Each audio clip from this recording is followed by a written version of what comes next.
तथा इस सभागृह में विराजमान सभी मान्यवर सादर प्रणाम। आज हमारे बीच उपस्थित है एक यशस्वी प्रशासक, यशस्वी शिक्षाविद, आदरणीय प्रोफेसर डॉक्टर कैलाश चंद्र शर्मा महोदय।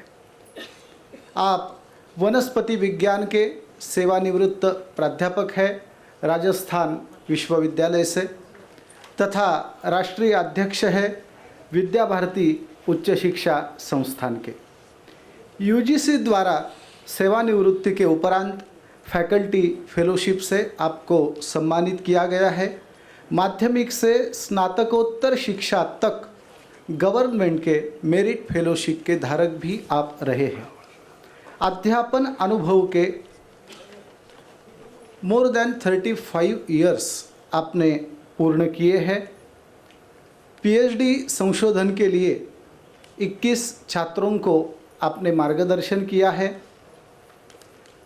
65 से ऊपर शोधपत्र आपने राष्ट्रीय तथा अंतर्राष्ट्रीय पत्रिकाओं में प्रकाशित किए हैं।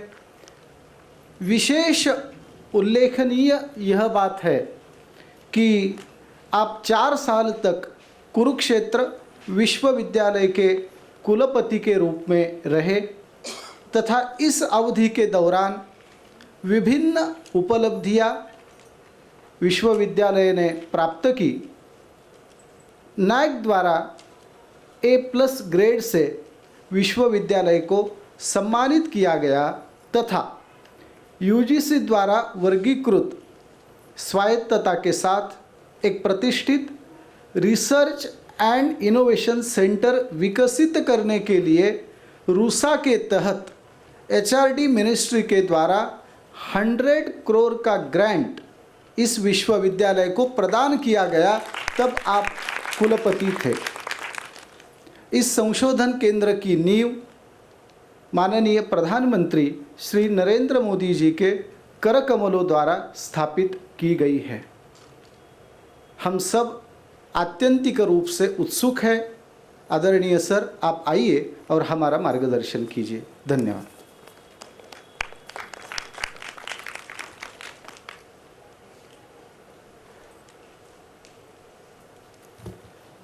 मंचासीन माननीय CB शर्मा जी, माननीय प्राचार्य महोदय, महाराष्ट्र विद्या भारती के अध्यक्ष माननीय पांडे जी, सभी शिक्षकगण, विद्या भारती से जुड़े हुए लोग और इस शिक्षण महाविद्यालय और इस संगोष्ठी में प्रतिभागी सभी भाइयों बहनों। वैसे तो संगोष्ठियों में चर्चा होना, उनको सुनना ये अच्छा लगता है, लेकिन कभी कभी उसकी परीक्षा भी सुनने की और सुनाने की शुरू हो जाती है। हम लोग लगभग 3 घंटे से शायद बैठे हैं और ये कहा जाता है कि 1-1.5 घंटे के बाद में जो मस्तिष्क है वो कार्य करना थोड़ा सा बंद करता है। उसके ऊपर कुछ बायोलॉजिकल आवश्यकताओं की जो है प्रेशर वो भी पड़ता है। ऐसी परिस्थिति में हम बैठे हैं और धीरे धीरे समय जा रहा है भोजन की ओर। मुझे भी समय तो 1 घंटा कहा है, लेकिन मैं 1 घंटा नहीं लूँगा, क्योंकि मुझे जो कुछ विषय बोलना है उसमें से एक सुविधा ये हो गई कि मेरे से पूर्व जितने वक्ता थे उन्होंने शिक्षा और राष्ट्रीय शिक्षा नीति इस विषय के ऊपर बहुत विशुद्ध, बहुत आवश्यक ऐसे सब विषय आपके सामने रखे हैं। मैं तो इस बात के लिए आभारी हूँ कि मुझे डॉक्टर राधिका जी ने और यहाँ के जो विद्या भारती शिक्षण संस्थान से जुड़े हुए सब कार्यकर्ता, विशेष रूप से आशीष जी, सब लोगों ने मिलकर के ये अवसर दिया है कि आप सब लोगों के साथ एक प्रतिष्ठित ऐसे संस्थान के में आने का मौका मिले और एक विशेष महत्व के विषय के बारे में कुछ मेरी भी जानकारी और अधिक बढ़े।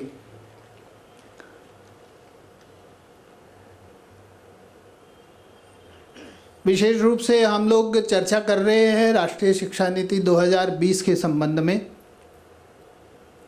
और ये भी वक्ताओं के बातचीत में कहने में आया है कि इससे पूर्व भी कई शिक्षा नीतियाँ बनी हैं, शिक्षा आयोग बने हैं, कई प्रकार की समितियाँ बनी हैं, लेकिन कई समितियाँ आयोग बनने के बावजूद भी देश में जब से मैकाले ने नई शिक्षा पद्धति लागू करी तब से विशेष रूप से भारत के विद्वानों ने, भारत के शिक्षकों ने, भारत के मनीषियों ने ये चिंतन दुनिया के सामने, देश के सामने, समाज के सामने रखा कि इसके कारण से जिस प्रकार के बालकों का निर्माण होना चाहिए वो पूर्ण नहीं होता है, और इसलिए ये जो मैकाले की पद्धति है ये ठीक नहीं है, इसको बदलना चाहिए।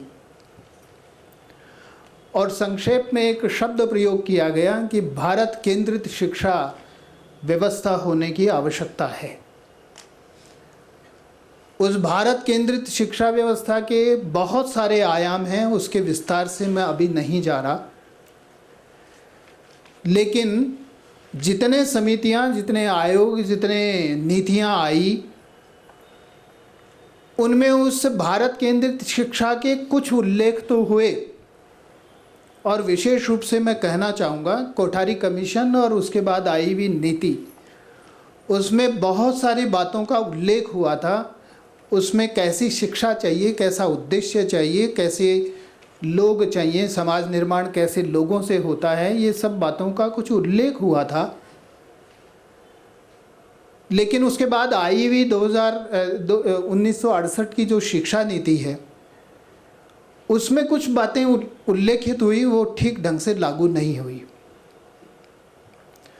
और 68 के बाद में फिर राष्ट्र में एक शिक्षा नीति की घोषणा हुई 86 में, और 86 में और कुछ लागू नहीं हुआ, लेकिन वन स्ट्रोक से एक बात लागू हुई, पूरी तैयारी के बिना, पूरी जानकारी लोगों के बिना, कि कल तक हम 10+2+3 ये जो स्कीम थी ये कल से हमारे लागू हो रही है देश में।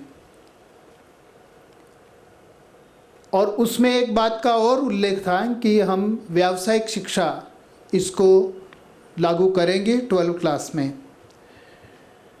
लेकिन वो एक तरह का प्रचार होकर के रह गया, न व्यावसायिक शिक्षा आ पाई और न ये सिस्टम वो प्रोड्यूस कर पाया, न वो सिस्टम ये दे पाया जो जिस प्रकार के बालकों की आवश्यकता थी। इन सब का अनुभव था। और दूसरा, समाज को बदलने के लिए सरकार यही कुछ नहीं होती, लेकिन सरकार की भूमिका बहुत बड़ी भी होती है। समाज बदलने में केवल सरकार नहीं, लेकिन सरकार की भूमिका भी होती है। और इसी का कारण ये होता है कि ये जो नीतियां हैं इस प्रकार की व्यवस्थाओं की, वो लाने में सरकार की भूमिका होती है। और कैसे लोग सरकार में आते हैं उस पर भी निर्भर करता है। उसमें से कुछ बातों का उदाहरण उल्लेख अभी शर्मा जी ने किया। बीच बीच में कुछ छोटे छोटे प्रयास हुए, लेकिन अपेक्षित सफलता नहीं मिल पाई। और संभवतः अब जो ये शिक्षा नीति 2020 घोषित हुई है, वो बहुत परिश्रम के साथ ये नीति आई है। परिश्रम तो पहले भी किया गया था, लेकिन अब जो परिश्रम किया गया है वो धरातल का परिश्रम है।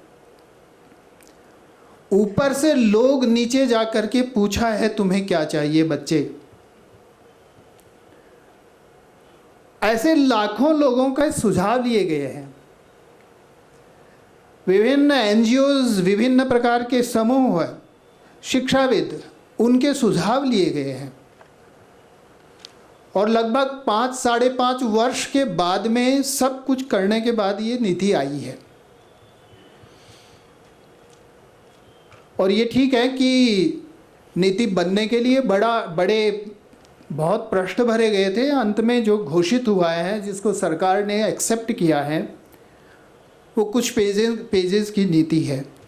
पहली बार ऐसी नीति आई है जिसने सिद्धांत कहा है और जिसने ये भी कहा है कि इस सिद्धांत को ज़मीन पे उतारने के लिए कैसे कैसे आगे बढ़ना है, ये भी उल्लेखित हुआ है। और इसलिए पहली बार किसी नीति में ये विषय आया है कि 2020 में घोषित नीति 2025 तक क्या अचीव करेगी, 2030 तक 35 तक क्या अचीव करेगी, और संपूर्ण A to Z नीति लागू होते होते 2040 आ जाएगा। और यदि A to Z सब लागू हुआ तो 2040 में हम देखेंगे कि देश का कायाकल्प हुआ है।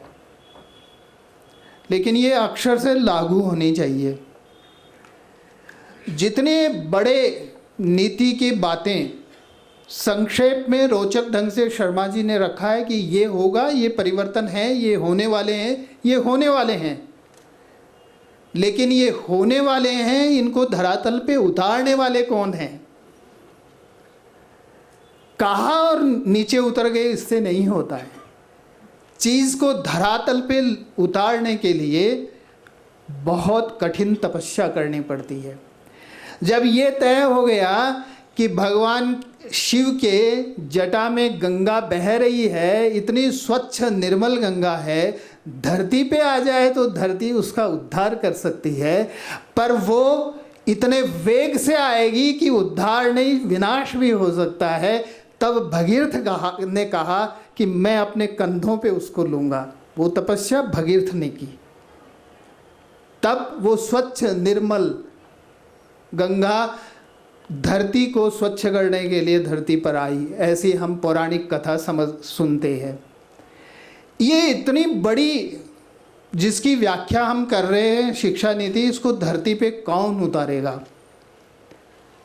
उसके उतारने के साधन कौन बनेंगे? वो साधन बनने का जो एकमात्र जगह है वो है हमारे शिक्षण संस्थान। और भी बहुत घटक हैं।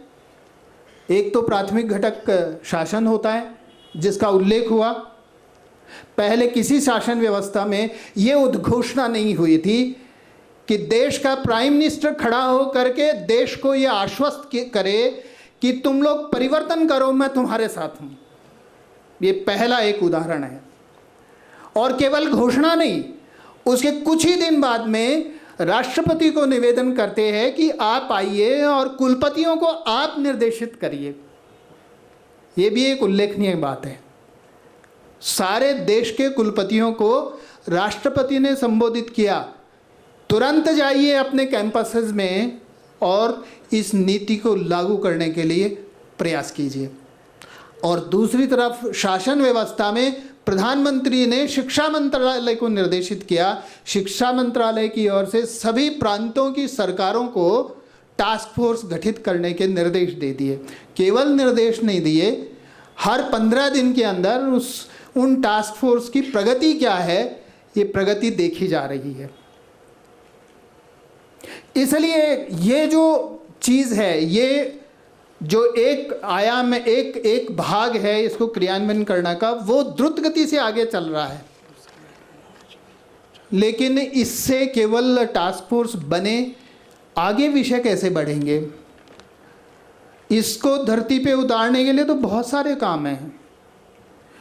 कहने को ये कहा है कि भारत के बालकों का समग्र विकास चाहिए, और समग्र विकास की व्याख्या संक्षेप में की जाती है कि बालक के हैंड, हार्ट और मस्तिष्क, हैंड और हार्ट तीनों का विकास चाहिए, बुद्धि का विकास चाहिए, उसके कर्तृत्व का विकास करिए चाहिए। वो बुद्धिमान व्यक्ति दर दर जा कर के लोगों के सामने भिक्षा नहीं मांगे, भिक्षाम देही ना कहे मुझे नौकरी दो, मुझे नौकरी दो। और पूरा आप देखिए इतने वर्षों का पूरे देश का एक ही कुल मिला करके वायुमंडल दिखाई देती है, रोजगार नहीं है, सारे युवक बेरोजगार हैं। शिक्षित व्यक्ति बेरोजगार हूँ ये कह नहीं सकता। और ये बार बार उल्लेखित होता है, आप सब लोगों ने सुना होगा, भारतवर्ष में जो मूल भाषा संस्कृत है उस संस्कृत में बेरोजगारी शब्द ही नहीं है, क्योंकि भारतवर्ष के समाज को बेरोजगार क्या होता है ये पता नहीं था, अनएम्प्लॉयमेंट क्या होता है ये पता नहीं था। ये पहली बार ये बात आ रही है कि शिक्षित व्यक्ति अपने आप को इतना अक्षम महसूस करे कि भाई मेरे पास में रोज़गार नहीं है। वो तो रोज़गार देने वाला चाहिए। अपने उदर पूर्ति के लिए दुनिया के सामने शिक्षित व्यक्ति हाथ फैलाएगा, ये तो अन्याय है। इसलिए उसके हैंड का विकास ये होने की आवश्यकता है, और वो केवल मशीन ना बने, वो एक मनुष्य है। जैसे शब्दों के प्रयोग के अंदर कई बार लगता है कि क्या मतलब है, मानव संसाधन कहा गया था, अब शिक्षा कर दिया तो इससे क्या हुआ। मनुष्य को एक संसाधन बनाना, नेचुरल रिसोर्सेज हम समझते हैं ना, नेचुरल रिसोर्सेज में जो अभौतिक है और भौतिक है दोनों नेचुरल रिसोर्सेज में ही आते हैं। नदी, पहाड़, पेड़ सब नेचुरल रिसोर्स में आते हैं, जलवायु सारा नेचुरल रिसोर्स में आता है, जीव जंतु सारे नेचुरल रिसोर्स में आते हैं। मनुष्य नाम का जो जीव है वो भी नेचुरल रिसोर्सेज में है। नेचुरल रिसोर्स को मनुष्य बनाना ये शिक्षा होती है। इसलिए ह्यूमन रिसोर्स नहीं भाई, ह्यूमन को रिसोर्स नहीं बनाओ, इस रिसोर्स को ह्यूमन बनाओ।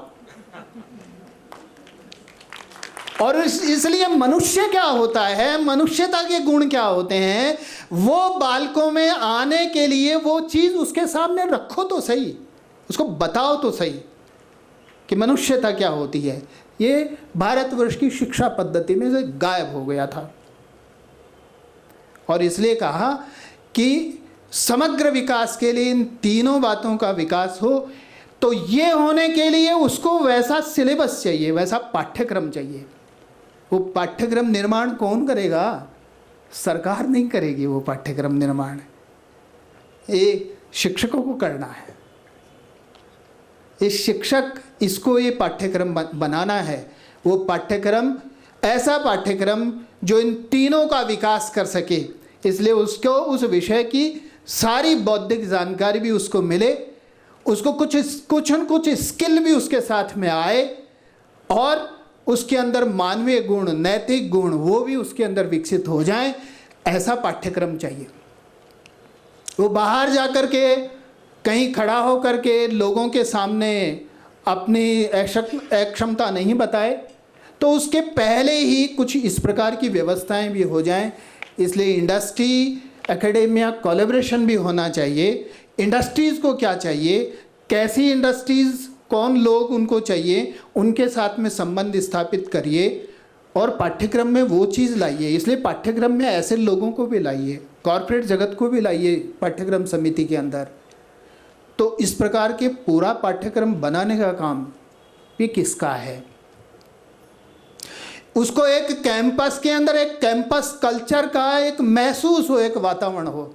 दुर्भाग्य से हमारे यहाँ पर मैं इसलिए भी कहता हूँ कि मुझे आनंद आता है ऐसे प्रेस्टिजियस इंस्टीट्यूशंस के अंदर जो प्राइवेट है, लेकिन वो प्राइवेट कौन से है, आज के युग के प्राइवेट नहीं है। ये जो सैकड़ों वर्ष से चलने वाले प्राइवेट संस्थान हैं, मैं मूलतः है राजस्थान में शेखावाटी एरिया है, जिसके 3-4 डिस्ट्रिक्ट हैं वो शेखावाटी में आते हैं।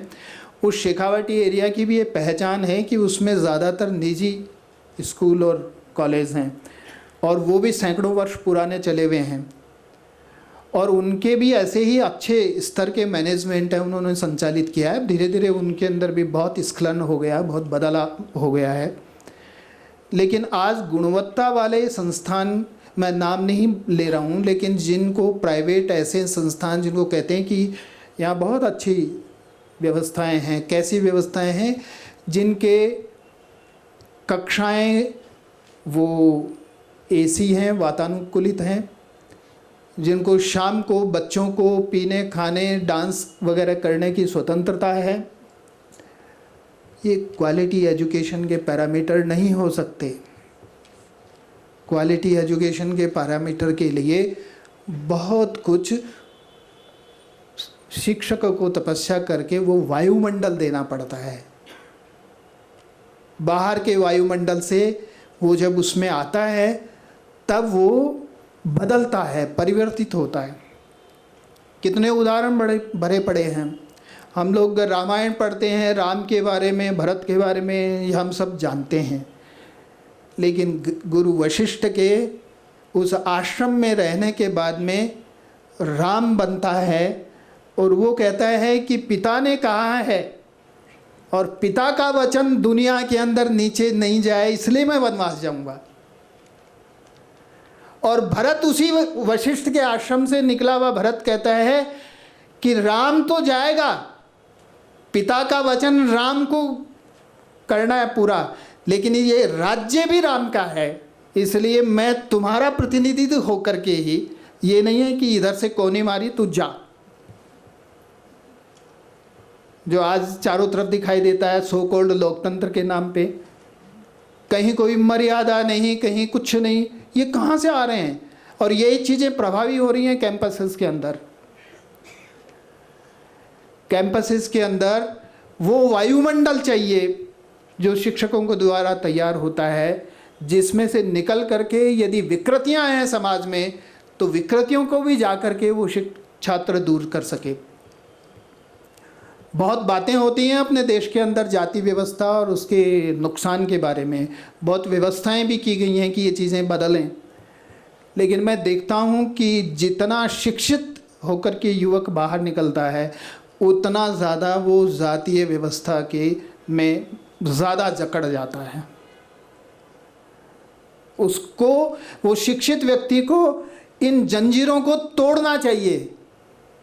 दुर्भाग्य से वो तोड़ने की बजाय वो उल्टा जो अशिक्षित गांव के भाईचारे के अंदर काका ताऊ वगैरह जो शब्द प्रयोग होते थे वो बदल जाते हैं। शिक्षित व्यक्ति आकर के अबे तबे से बात करता है।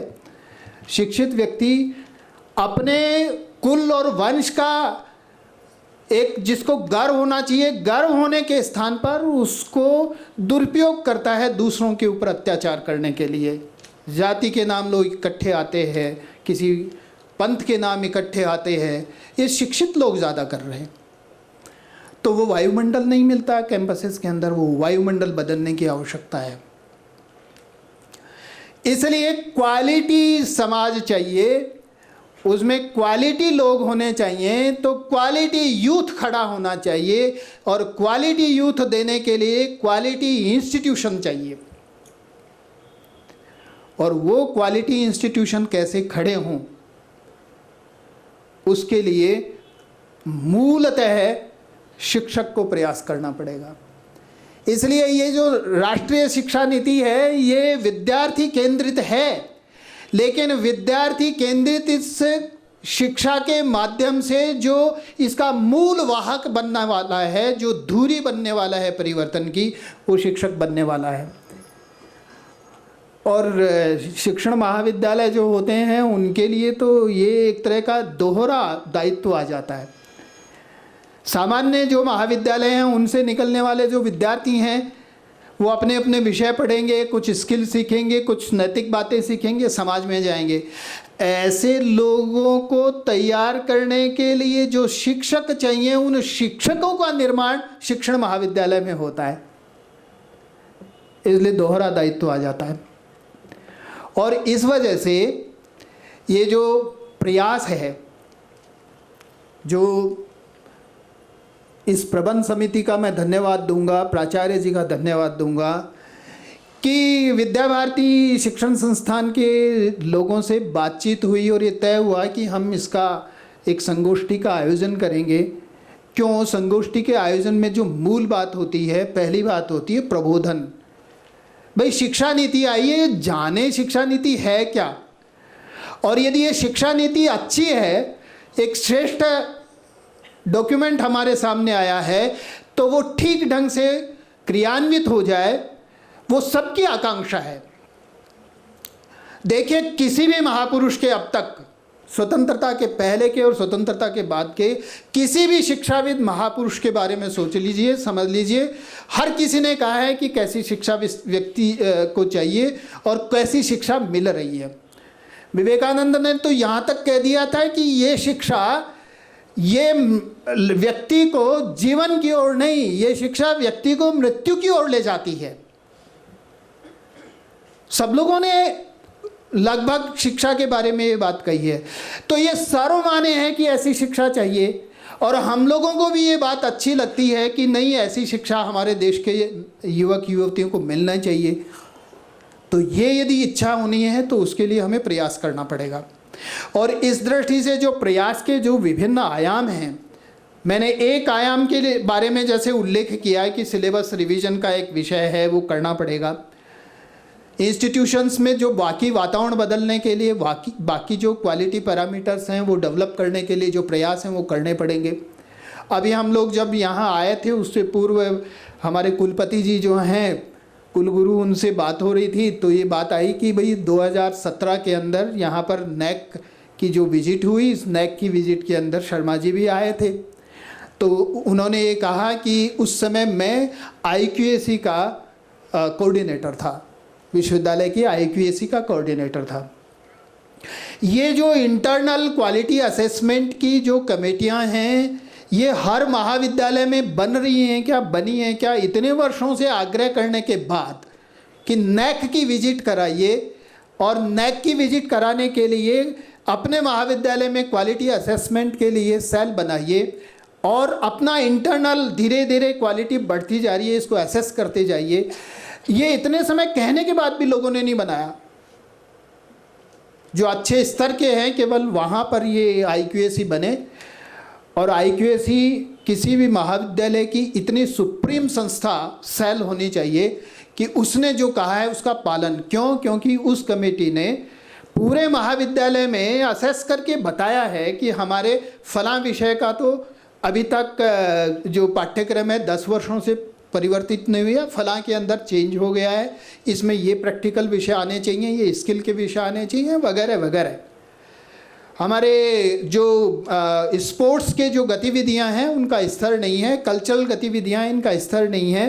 कोई बाहर का व्यक्ति, नैक का मतलब क्या है कि हमारी संस्था में कोई थर्ड पार्टी, थर्ड पर्सन आकर के देखे, और हम जो कर रहे हैं, हम तो अपने आप में बहुत अच्छा कर रहे हैं, ये कई बार हम मान लेते हैं, लेकिन हम जो कर रहे हैं वो तीसरा भी कहे कि हाँ आप अच्छा कर रहे हो, इसलिए ये सब नैक की व्यवस्था और ये सब होता है।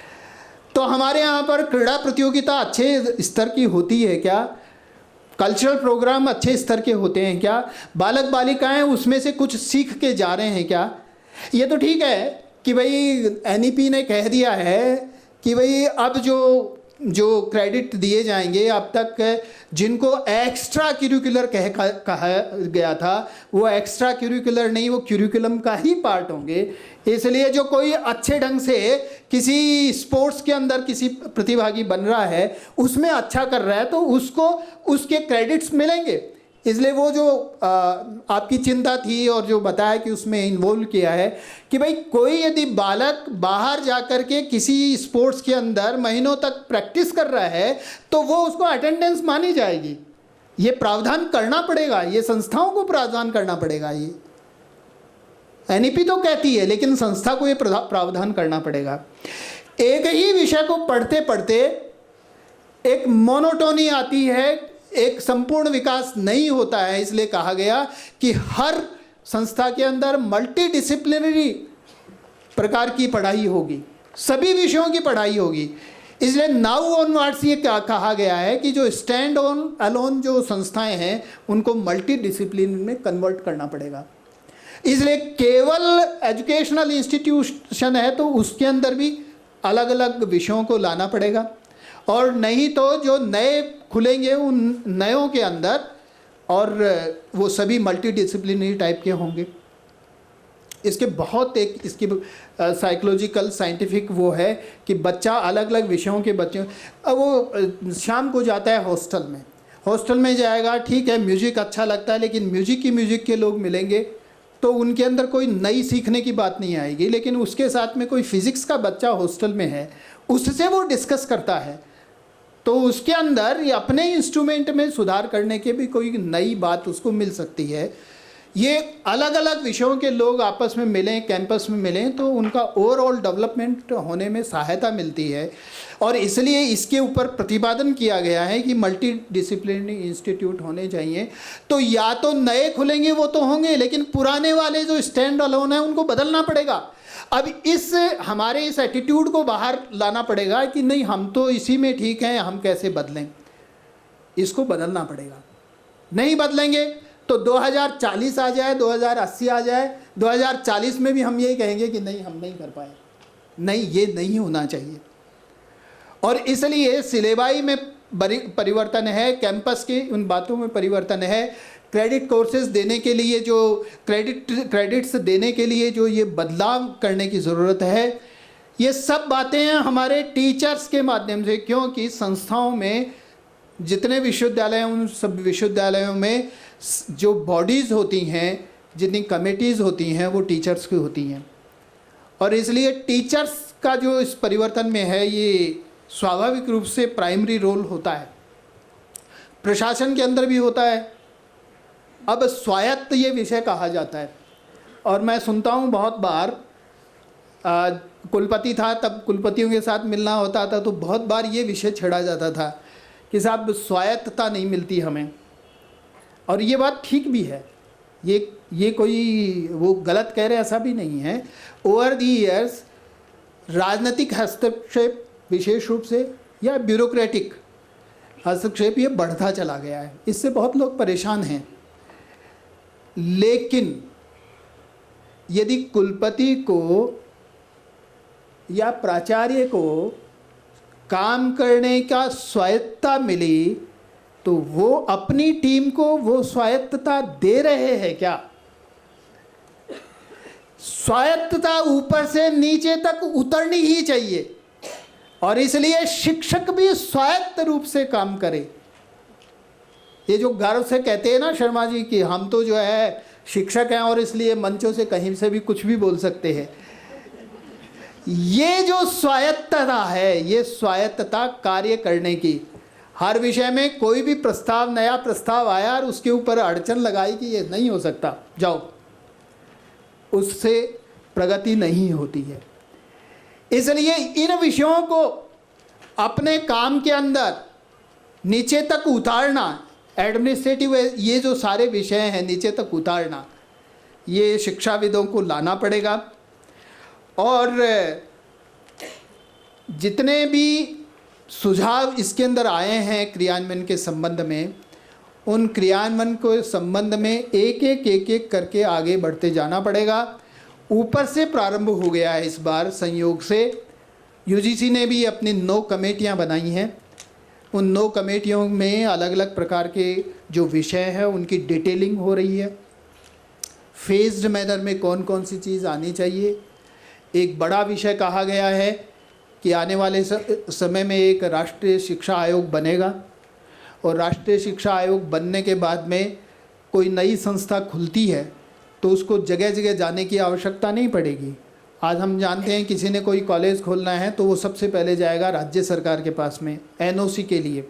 वहाँ बैठा है ब्यूरोक्रेट, उसके नीचे बैठा है क्लर्क, वो कहता है फाइल आगे मूव होने के लिए इतना चाहिए, वहाँ से शुरू होता है और वो जैसे तैसे फिर वहाँ सरकार के अंदर करवा के ले आता है पर वो विश्वविद्यालय में जाता है एफिलिएशन के संबंध में। वही सिस्टम जो है ब्यूरोक्रेटिक अप्रोच का विश्वविद्यालयों में भी चला गया है। फिर वो यूजीसी में जाता है। कहा यह गया है कि यदि राष्ट्रीय शिक्षा आयोग बनेगा तो सिंगल विंडो सिस्टम पे अप्रूवल मिलेगा, उसको दर दर पे जाने की ज़रूरत नहीं है। ये जो बड़ी बात है ये कहने के लिए फेज्ड मैनर में ये कैसे आएगा। रेगुलेशन से स्वायत्तता तो चाहिए, लेकिन स्वायत्तता का मतलब उच्छृंखलता भी नहीं होनी चाहिए, इसलिए रेगुलेशंस भी चाहिए। इसलिए एक वर्टिकल उसके अंदर रेगुलेशन का बनेगा, रेगुलेटरी बॉडी का बनेगा। लोगों को फाइनेंसिस की बातें आती हैं, घोषणा तो कर दी है कि कम से कम 6% सरकार देगी। ये डिमांड बहुत पुरानी है, 6%, कम से कम जीडीपी का 6% व्यय होना चाहिए शिक्षा पर। अभी घोषणा की है सरकार ने कि हम देंगे और इसको और आगे लेके जाएंगे, लेकिन वो जो वित्त आता है उस वित्त को ठीक ढंग से जहां आवश्यक है वहां तक पहुंचे, इसके लिए कोई एक ठीक से पूरे देश की वित्त व्यवस्था, फाइनेंसिंग की, एजुकेशनल इंस्टीट्यूट्स की देखी जाए। उसके लिए एक वर्टिकल बनने की बात आती है। स्टैंडर्ड्स कैसे चल रहे हैं, उन स्टैंडर्ड्स के लिए जैसे परख की बात आ रही है, वैसे स्टैंडर्ड्स मेंटेन करने के लिए कोई एक वर्टिकल बनने की आवश्यकता है। ऐसे 4 डिफरेंट वर्टिकल्स उसके अंतर्गत होंगे तो शायद ठीक से संचालित होगी। और ये जो कहते हैं कि multiplicity of the regulatory bodies, वो शायद आगे चल कर के वो मल्टीप्लिसिटी ख़त्म होगी यदि ऐसा बनता है। पर ये जो सपना है एनईपी में लिया हुआ, ये सपना है, ये साकार 2040 तक होता है। सपना साकार करने का जो दायित्व है वो शिक्षकों को होता है, और इसलिए एजुकेशनल इंस्टीट्यूशंस को बदलना है। इसके लिए क्या क्या हमने प्रयास करना है, इस सब की चर्चा करने का उद्देश्य आपके साथ में आज की ये संगोष्ठी है। न मेरे को न शर्मा जी को ये आकर के आपको केवल भाषण दे करके जाना है, और न मैडम के लिए ये विषय है कि केवल एक संस्था के लिए एक संगोष्ठी और आयोजित हो गई और ख़त्म हो गया। इस संगोष्ठी का अर्थ निकलना चाहिए।